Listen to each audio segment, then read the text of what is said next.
Bonjour à tous, je vous retrouve pour la nouvelle recette. Et oui, là on part dans la gourmandise pure, on oublie le body summer. On va tout simplement fêter la Chandeleur, carnaval, etc. Vous savez que la partie carnaval prend une très grande place en Alsace. Tous les week-ends, vous allez pouvoir visiter une nouvelle ville, un village, et tout le monde se déguise, c'est une très très grande fête. Et à cette occasion, on va déguster des beignets. Alors vous pouvez les appeler les bugnes, les beignets, les boules de Berlin, etc. Moult noms, c'est une pâte levée qui est cuite dans la friture, qu'on se le dise, enrobée de sucre cannelle, farcie à la crème pâtissière, à la compote de pommes ou à la confiture, pâte à tartiner, selon vos envies. Donc là, en fait, je vais vous donner une base et vous allez pouvoir les garnir comme vous le souhaitez. Rassurez-vous, c'est une recette que vous pouvez faire quel que soit le modèle de Thermomix. Il y en a pour tout le monde. La recette s'appelle donc gros beignets à la compote de pommes, tout simplement. Et donc celle-ci, vous pouvez la faire au TM31, TM5 ou TM6. Vous l'aurez compris, on va faire la pâte au Thermomix et il y aura une partie sur la plaque de cuisson au niveau de la friture.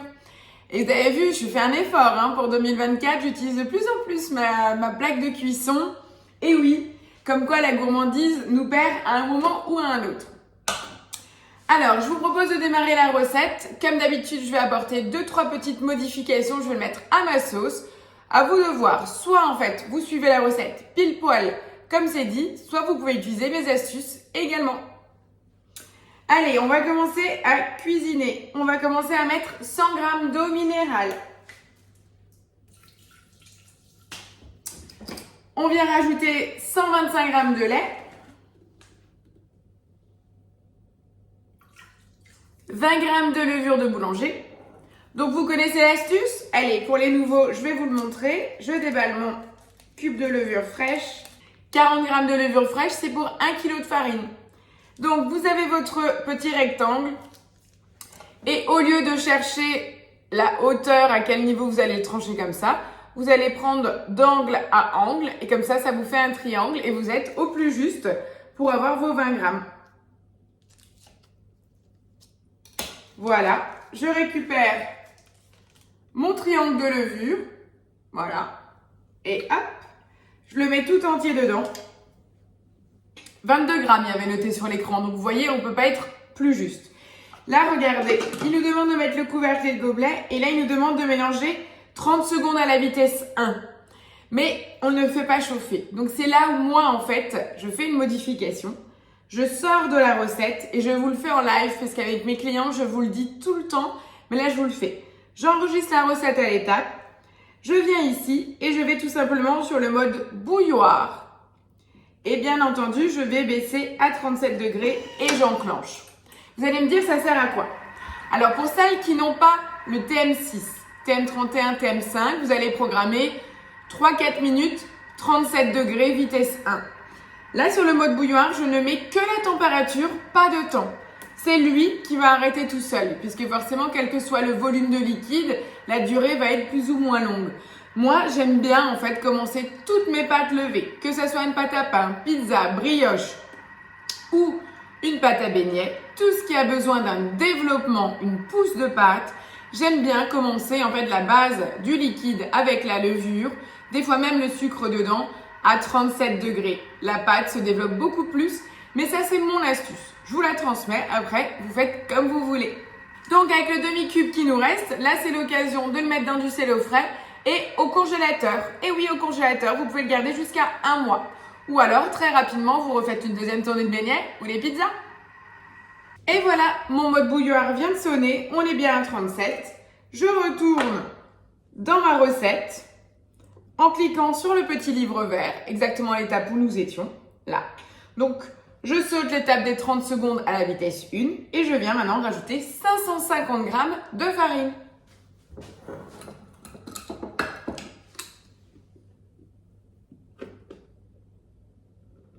« 555, 40 g de sucre.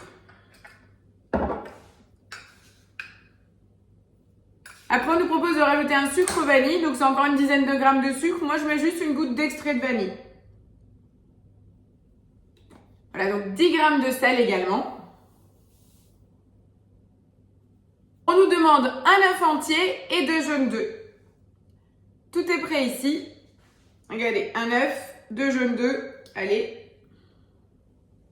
On vient mettre le couvercle avec le gobelet doseur et on va partir pour la première partie de pétrissage qui va durer 5 minutes. Et à la fin de ce temps-là, on viendra intégrer nos 80 g de beurre. Allez, à tout de suite. Voilà, les 5 minutes de pétrissage viennent de se finir. Regardez, on a déjà une très belle base de pâte.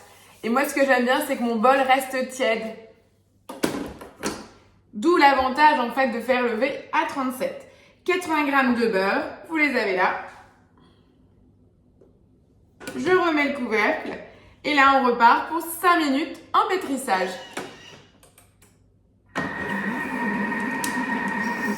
Un peu de patience.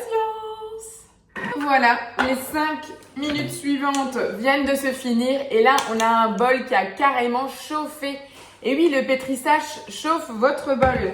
Donc là, on a une pâte bien collante. Regardez-moi ça, je vais vous montrer. On a vraiment cette pâte archi collante typique de la pâte à beignets. Alors, nouvelle astuce. Dans la recette, là, on vous propose de transvaser votre pâte dans un saladier, le couvrir avec un torchon et laisser pousser pendant 1h30. Jusque-là, rien de compliqué. Pendant ce temps, c'est 1h30, il vous propose de réaliser une compote de pommes. Alors personnellement, nous les beignets, on les mange pas, la compote, on les mange à la confiture de framboise ou d'églantine et c'est tout. Donc de ce fait, mon Thermomix à moi, il est dispo. Donc j'ai pris mon Varoma avec une feuille de papier cuisson et là je vais venir transvaser ma pâte parce que du coup moi je vais utiliser le mode fermentation. Là le but n'étant pas de gagner du temps, mais uniquement d'avoir vraiment une qualité de pâte hyper moelleuse. Pour un gonflant, pour une pâte hyper gonflée. Une fois que vous avez sorti l'essentiel et que vous en êtes là, au lieu de batailler avec votre spatule et le couteau, vous revenez mettre votre bol en place avec le couvercle et le gobelet. On ressort et on va tout simplement sur le mode turbo.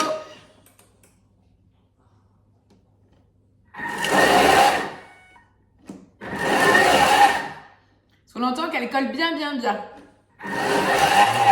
Regardez, il y avait beaucoup de matière, mais il n'y a plus rien dans le couteau. Donc là, j'enlève le socle, je retire mon couteau, regardez ce qui reste. Et là, je peux venir récupérer la matière. Là, je viens récupérer tout ce que j'ai dans mon bol. Et vous allez voir ce que je vais en sortir, c'est juste incroyable. Voilà, regardez cette grosse boule de pâte. Ça fait au moins 2 beignets. Et voilà. Donc maintenant, je monte à nouveau mon bol puisque je vais y mettre un demi-litre d'eau puisque je vais utiliser le mode fermentation. Regardez là, vous voyez la pâte. Donc un demi-litre d'eau et c'est parti, on se retrouve. Voilà, j'ai mon eau dans mon bol. Je remets le couvercle sans le gobelet doseur. Je viens poser le Varoma. Avec bien entendu le couvercle, c'est primordial. Et là, je viens tout simplement sélectionner le mode fermentation. Et là, je vais réduire. Donc, dans la recette, il nous disait de laisser pousser sous le torchon 1h30. Je suis exactement le temps de la recette, 1h30. L'objectif ici n'est pas du tout de gagner du temps pour ma part, en l'occurrence, puisque forcément, j'ai bien remarqué, après moult essais, que plus on prend le temps, plus on laisse le temps à la pâte de pousser, on a un meilleur résultat. Donc comme là, je veux un résultat au top gourmand, je la laisse pousser tranquillement 1h30 à 70 degrés. Donc avec mon eau, elle va vraiment avoir une petite chaleur humide et ça va lui permettre d'avoir un développé vraiment très sympa et jusqu'à pré-cuisson, quelque chose de très aéré. C'est ce que je recherche. Donc là, je vais lui laisser 1h30. Par contre, le mode fermentation utilisé sur ce principe-là pour la pâte à pizza va vraiment vous faire gagner du temps. Là, en l'occurrence, les pizzas, surtout en semaine, il faut que je gagne du temps. Donc là, j'utilise le mode fermentation et je laisse pousser qu'une demi-heure. Donc là, c'est vraiment à vous de voir, de vous approprier votre Thermomix pour avoir les résultats que vous souhaitez, comme si vous l'aviez fait à la main, mais sans la contrainte. Voilà, moi je vous retrouve d'ici 1h30. et on verra pour la suite. Voilà, je vous retrouve après 1h30 de pause. Regardez, on voit carrément la pâte qui débarque du varoma. C'est magnifique, non? Donc là, pas de doute, la pâte a plus que gonflé. Donc là, je transvase le tout. Je vais surtout retirer ma feuille de papier cuisson. La feuille qui est complètement coincée dans la pâte tellement il y a eu un développement. Donc là, tout simplement, je prends ma spatule et je vais venir gratter le papier cuisson pour récupérer la pâte. Comme ça, pas de gaspille, parce que là, la gourmandise, on va pas en perdre une miette, hein, je vous le dis. Hein. Voilà, ma jolie petite pâte. Je vais venir l'étaler. Donc là, très facile, j'ai mis un silicone, un peu de farine, on va venir l'étaler, on va laisser un petit centimètre d'épaisseur. Je vais venir découper mes petits ronds avec mon emporte-pièce. Et on va nous laisser une petite demi-heure reposer pour que ça double de volume. Et pendant ce temps-là, vous pouvez préparer donc votre casserole avec de l'huile dedans pour frire. Surtout, à la sortie de la cuisson, de la friture, préparez-vous une assiette avec du sucre. En Alsace, dans le sucre, on rajoute de la cannelle, ça faisait longtemps. Et après, vous pourrez les farcir. Allez, je vais terminer d'étaler. En tout cas, c'est un bonheur cette pâte. Voilà, là, niveau épaisseur, on est plutôt pas mal. Voilà, et là, à l'emporte-pièce, je fais mes petits ronds. J'appuie bien fort, je ne bouge pas dessus pour que la pâte ne se rétracte pas. Comme j'ai hâte d'être à l'heure du goûter, je suis comme une enfant, c'est un truc de dingue. Pensez-y, hein, vous avez vu toutes ces petites choses maison? C'est un bonheur, on est tellement fiers de les faire soi-même et surtout le coup de revient, il n'y a clairement pas photo. Hein. 1, 2, 3, 4, 5, 6, 7, 8, 9, 10, 11, 12, 13, 14, 15, 16, 17, 18. Je vais arriver à une vingtaine de beignets pour un demi-kilo de farine, 3 œufs, 80 g de beurre, 40 g de sucre. Le coût de revient d'un beignet fourré, je pense qu'on est sur 2 €, 2,20 €. Il n'y a pas photo sur le coup le côté économique. Alors oui, ça prend du temps, mais là au moins, vous savez ce qu'il y a à l'intérieur. Voilà, là j'ai mes 20 beignets. Je vais retirer l'excédent que je vais à nouveau étaler. Parce que là, je vais au moins en faire 3 de plus. Voilà. Regardez-moi ça. Je vais les décaler. Je couvre d'un torchon. J'étale mon reste de pâte. Et je vous retrouve d'ici une petite demi-heure quand ils ont doublé de volume au niveau de la plaque de cuisson pour la friture. Allez, à tout de suite.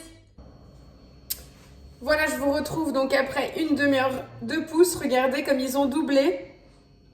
C'est vraiment top. Donc là, mon huile est bien chaude. Et je vais venir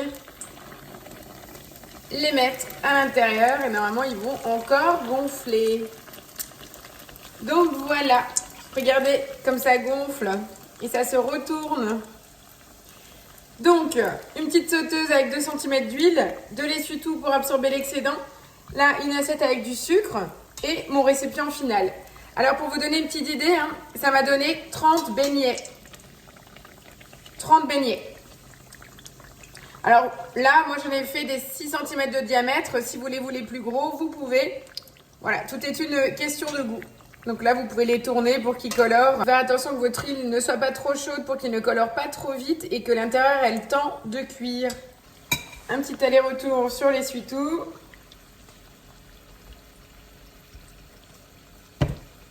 On les plonge dans le sucre. Donc là, je fais un aller-retour dans le sucre.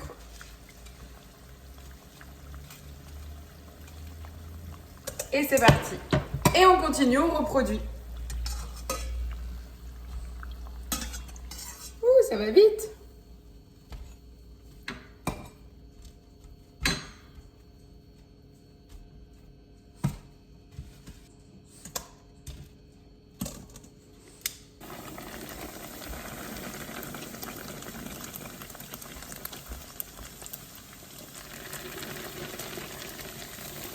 Et voilà, on continue, ainsi de suite.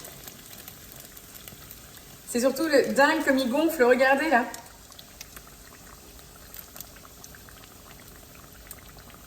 Donc la patience. J'en ai 30 à faire ainsi. Donc c'est parti. On les plonge, on les tourne des deux côtés. On fait un petit tour, on essuie tout dans le sucre. Et c'est parti! Voilà, je vous retrouve à la fin de la friture. Et voilà, le plus gros du travail est terminé. Regardez-moi cette taille de saladier. Regardez par rapport à ma main. Il est juste énorme. Voilà ma trentaine de beignets réalisés, frits. Alors bien entendu, j'ai déjà dû goûter pour vérifier la cuisson. Mais juste pour vous montrer, j'en choisis un.